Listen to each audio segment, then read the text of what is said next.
now, like we just finished getting big packages sent off to the boys in Iraq and Afghanistan, and all we just send off the packages. But mostly, we are really trying to just really put our efforts into making sure when the woman comes home, that she is comfortable in her home, in her surroundings, that she knows where to go to get the help that she needs.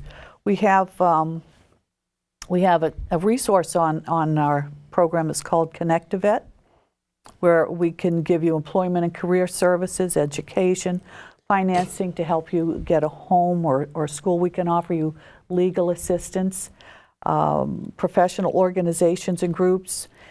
And the groups in Maryland, the business and professional groups, there's probably 11 through Maryland.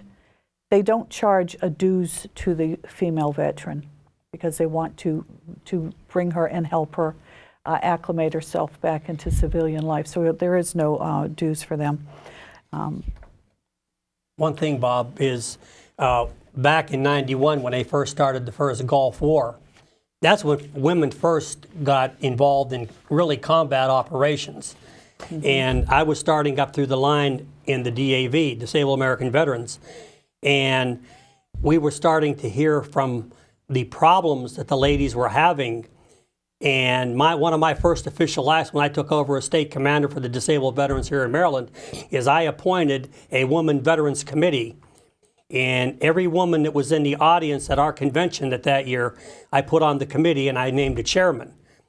And this is to get the information out to the ladies, especially the ones coming back from Iraq, that we were there and the DAV National Service Officers were there to help them.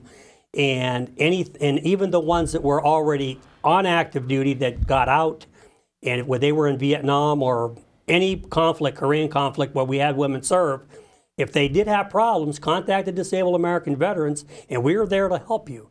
They have one of the best service officer corps of all the service organizations going, and the national headquarters is right here in Washington, and they also have one in Cincinnati.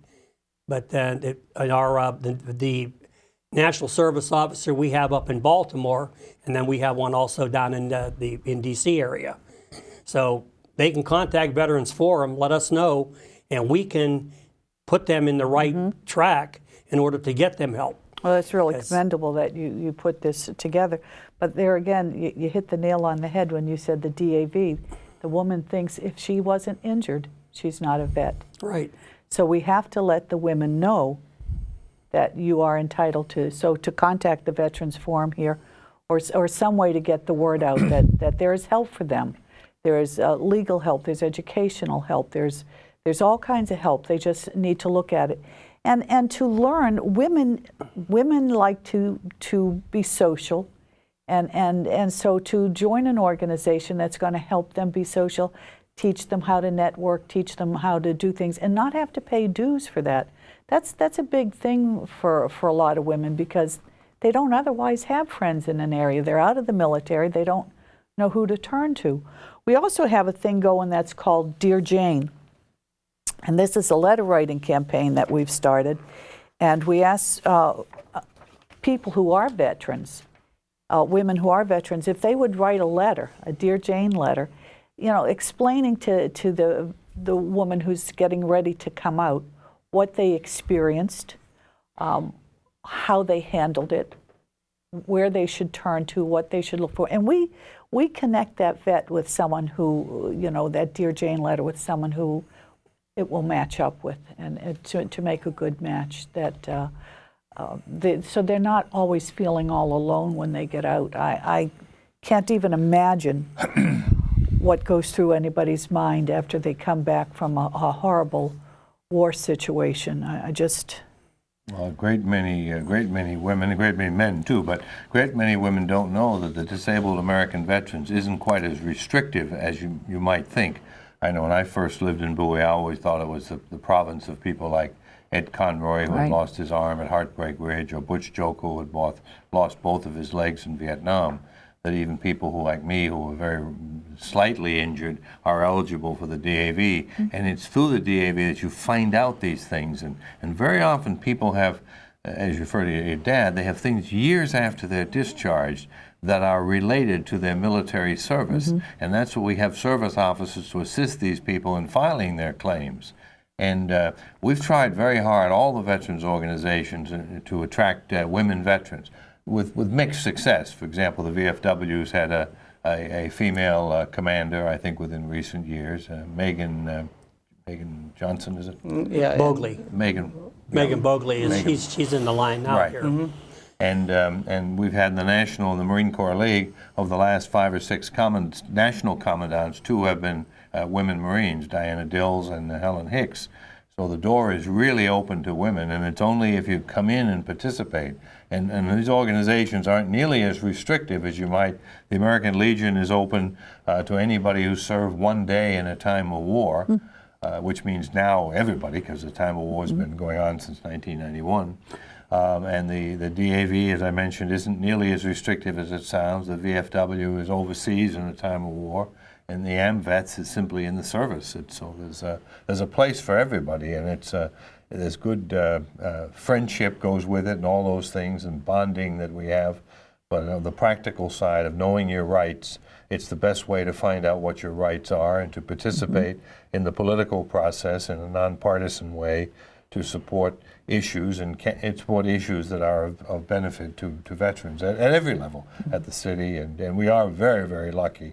Our city council has been unusually responsive to veterans' causes, and you're following in a very impressive tradition, Diane. You're certainly a good friend of veterans. And one thing is that a lot of people don't realize that about, 5 or 6 years ago, Bob, that the VFW has opened it up that anybody who served in Korea since 1 February 1955 for 60 days is eligible for the Veterans of Foreign Wars, because they're eligible for that ribbon that over there, because the Cold War is still going on. The Korean War has never ended. Never ended. Actually, I know June it. Yeah. 20, to be correct, I think it's June 27th, 1950.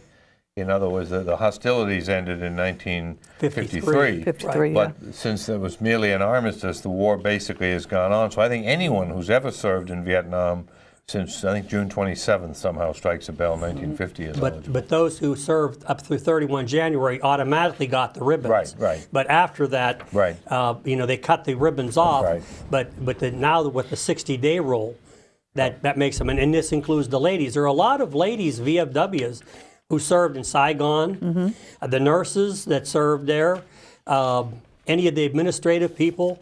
Most of the women in Vietnam were non-combatant. And even the powers to be at the DAV level, way back in the late 50s, early 60s, at one time they used to have combat. They took the word combat out of the bylaws, which made women eligible to be members of the DAV. Women, doctors, chaplains, some people who were officially non-combatant. Non-combatants, and to be eligible. Like as I say, if you were in a training accident and you were hospitalized, or you have any kind of an injury whatsoever, you are eligible for the DAV. If you have a Purple Heart, you're automatically eligible. If you were gassed, or a prisoner of war, you're automatically eligible. And a lot of people don't know these. No, That's why that we really stress to the veteran out there, contact one of us at the American Legion, the Disabled American Veterans. We have a post home here in Bowie. And Jim will be putting up the numbers where the contact. Paul Conley's our quartermaster for VFW. I'll be the contact for the Marine Corps League and the American Legion. And we just, we really would like the ladies to call us and let us know if you're eligible, or we'll let you know whether you're eligible or not. And we really encourage them to come on out and be members of our and even society. the Marine Corps League, it goes even one step further. We have associate members. Right. That is, if you like Marines, I mean, basically. Right. And who doesn't? But so we have a large number of associate members, people who share our value system but didn't happen to serve in the Marine Corps. The door is always open for all of the veterans organizations. Right. And these aren't just old boys clubs either at the post homes. Right. The whole idea is don't be afraid to come out. We welcome all veterans, and we certainly encourage women veterans to come out and see us. And you will notice when you get there that there are a number of women veterans there at the post home. So it's not just a bunch of old guys drinking beer. Telling war stories. Telling war stories, right.